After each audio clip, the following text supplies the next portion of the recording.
Vamos começar já com essa questão das tarifas, que é o que mexe no teu bolso.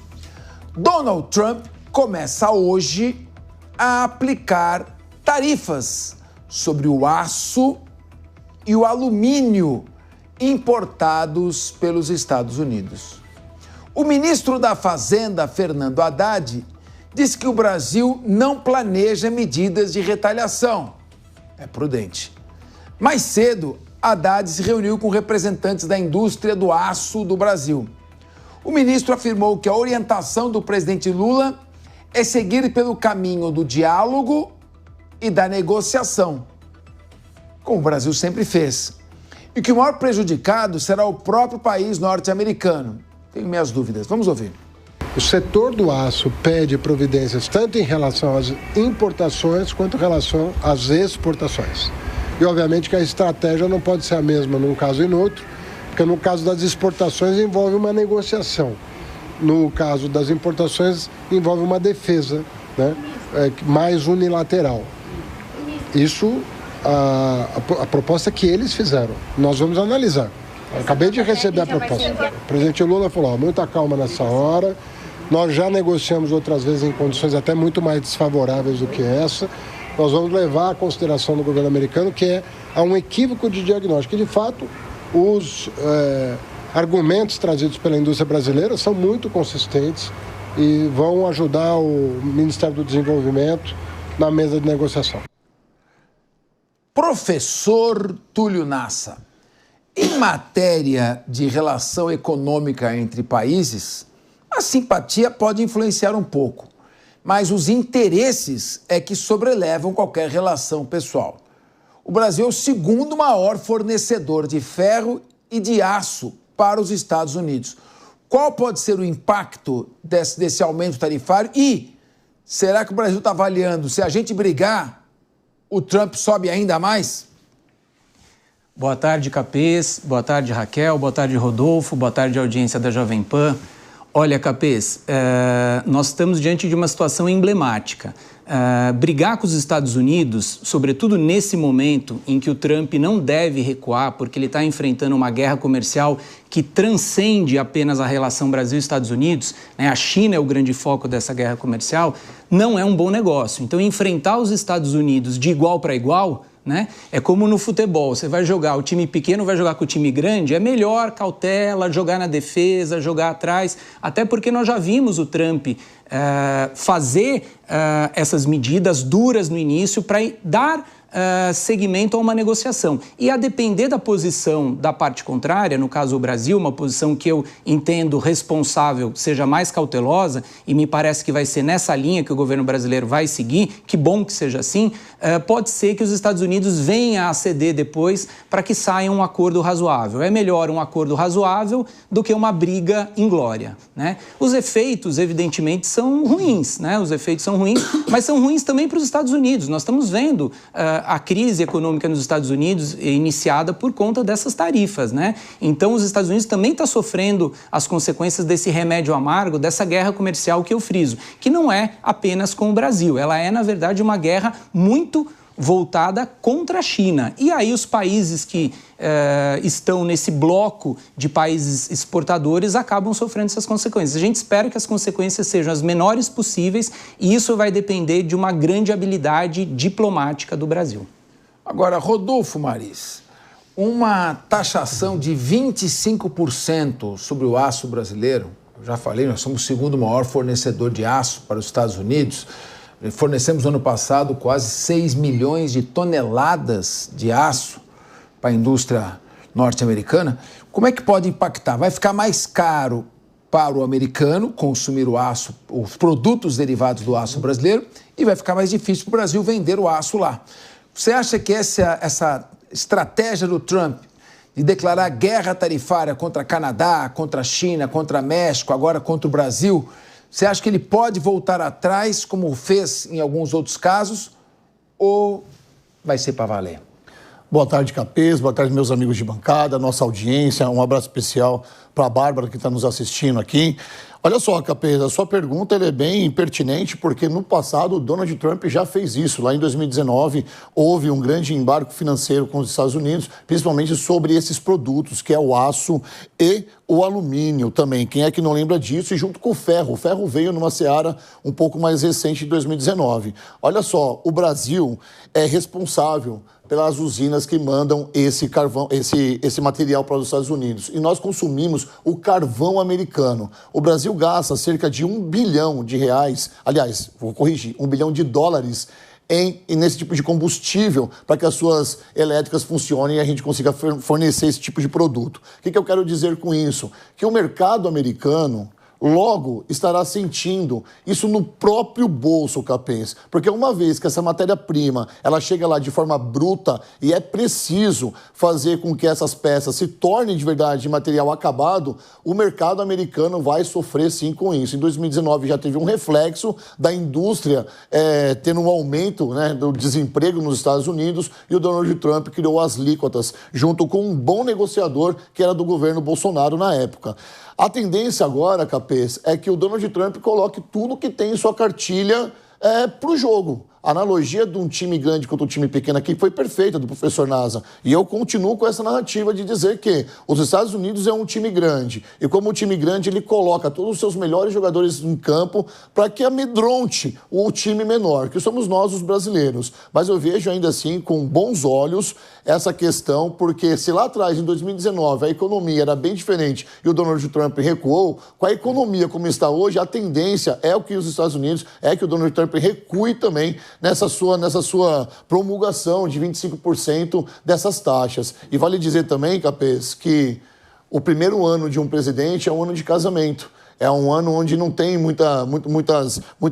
não tem novas coisas aparecendo. O Donald Trump criou uma cartilha e durante esse ano ele vai colocar no jogo. Lembrando que ele não tem nada a perder, é o seu último ano eleitoral, ele não pode mais concorrer à presidência, então ele tá nessa de colocar todas as cartas na mesa.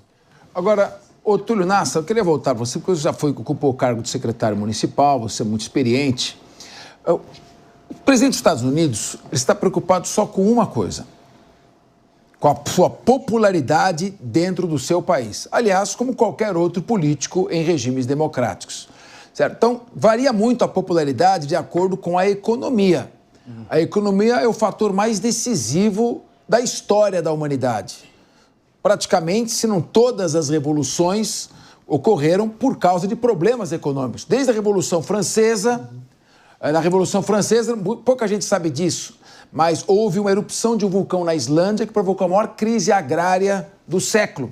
E isso levou a população a sentir fome e descontar na dinastia Bourbon, no rei Luís XVI. Então eu pergunto para você, o Donald Trump, é claro que um bom diálogo sempre é importante, deixar a via aberta para o diálogo.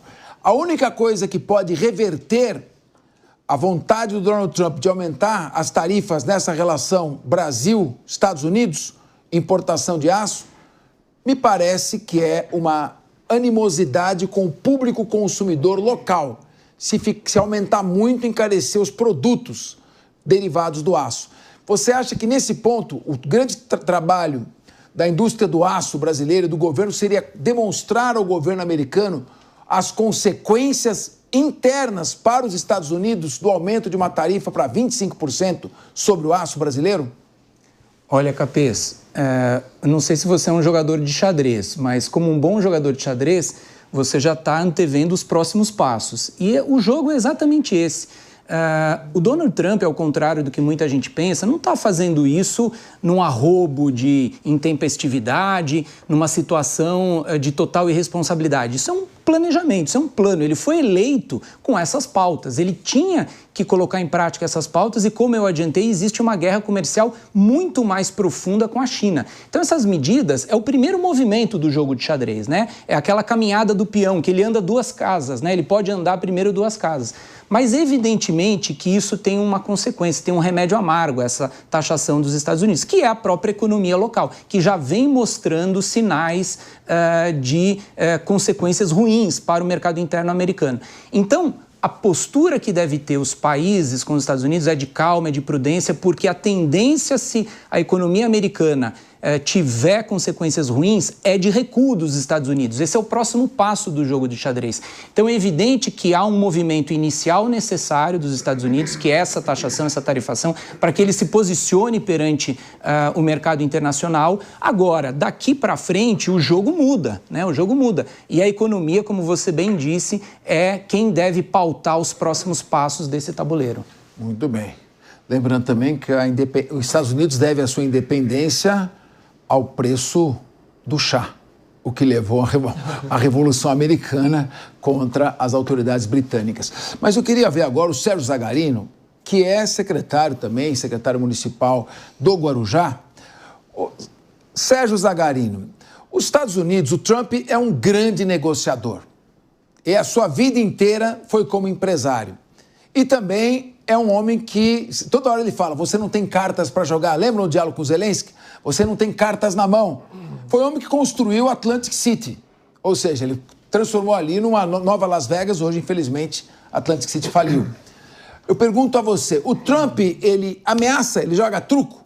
Ele é jogador de truco e nós temos que jogar xadrez? É assim que devemos ter a relação com ele? Ele está blefando, joga lá em cima e nós temos que ser bons jogadores de xadrez para não entrar no blefe dele? Ou será que vem paulada mesmo nesses 25%? Boa tarde, Fernando. Boa tarde a todos os nossos ouvintes, telespectadores. Eu sou um pouco suspeito para falar de Donald Trump, porque não é a primeira vez que vocês irão me ver aqui elogiando as medidas de Donald Trump. Trump, ele é um empresário de sucesso, as medidas... Você também gosta do Trump desse jeito?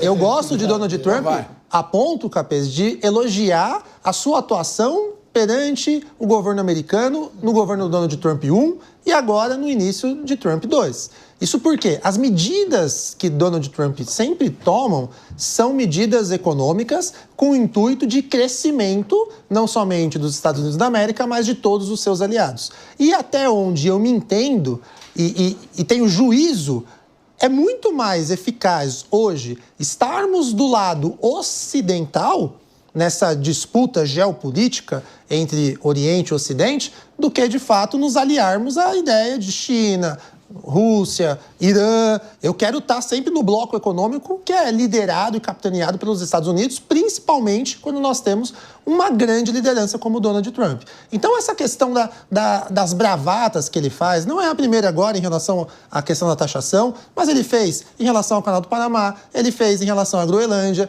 e ele vai fazer isso sempre, porque é o modus operandi dele. Ele leva o mundo inteiro a discutir determinado assunto diante desse argumento que muitas vezes a gente entende que é exagerado. Porém, na verdade, ele consegue fazer essa discussão e depois a gente equaliza. A gente consegue ter algo que não seja tão prejudicial para os Estados Unidos nem para os parceiros. Afinal de contas, Donald Trump, ele quer sim sempre o melhor para os Estados Unidos, evidentemente, consequentemente para o bloco ocidental, mas ao mesmo tempo ele tem capacidade de negociar com todo mundo, com a União Europeia, lá na figura do Oriente Médio, que é uma situação que é tão complicada, e o Brasil não seria diferente. Então, Haddad está coberto de razão, o governo brasileiro tem que negociar com o Trump, tem que entender em que pé que está o jogo, né? Você fez a brincadeira com as cartas. Realmente, quem é o detentor das cartas e das regras do jogo hoje é a maior economia do mundo, que é os Estados Unidos. O Brasil tem que entender como auxiliá-los. Eu só achei, agora me surpreendeu, você falou, o Haddad está coberto de razão, você mete o pau nele em todo o programa que tem. Então, pelo menos nisso aqui,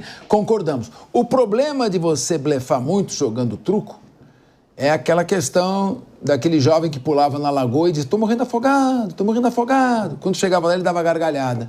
Um dia era verdade e ele, infelizmente, se afogou. É preciso saber dosar entre o blefe e aquilo que é verdade. Agora, eu não sei se realmente o Trump está blefando ou se ele vai manter esses 25%. O fato é que, Raquel Galinatti, a relação entre o Brasil e os Estados Unidos não está muito boa. Em 2023, o governo brasileiro deixou 2 navios de guerra iranianos ancorarem aqui no porto do Rio de Janeiro.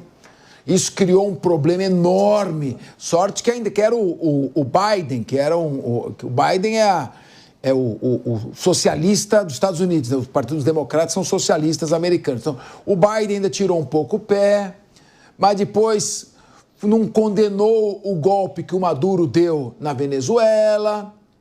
fez várias críticas a Israel. Israel é um aliado de primeira hora dos Estados Unidos. Mandou o vice-presidente da República, o Geraldo Alckmin, todo constrangido na posse do presidente do Irã. Estava ali o líder do Hamas, do Hezbollah. Então, você não acha que o governo também precisa fazer um pouco a sua parte? Não ajuda nada ficar batendo boca com o líder do país mais poderoso do mundo, militar e economicamente. Boa tarde, grande mestre, professor Fernando Capês. Boa tarde, meus amigos de bancada e principalmente a nossa audiência sempre qualificada. O que acontece é que o Brasil hiperdimensiona o seu poder de influência internacional e não percebe que mais passa de uma marionete naqueles grandes núcleos, países e líderes que fazem parte do eixo ideológico de esquerda, comunista e socialista. Então, o Brasil, ele não é esse player internacional a ponto de poder ditar regras para grandes economias e potências mundiais, no caso dos Estados Unidos. Aqui, eu só quero ser realista, mas, ao mesmo tempo, mostrar que nós, como brasileiros, não podemos admitir tamanho desrespeito quando falamos em superpotências e Brasil ainda ser tratado como colônia, como vassalos. Então, é claro que o nosso país, o nosso presidente, ele tem ideias completamente equivocadas, porém, a gente tem que permanecer a nossa soberania em pé. Sem dúvida. Temos que nos respeitar para que nos respeitem.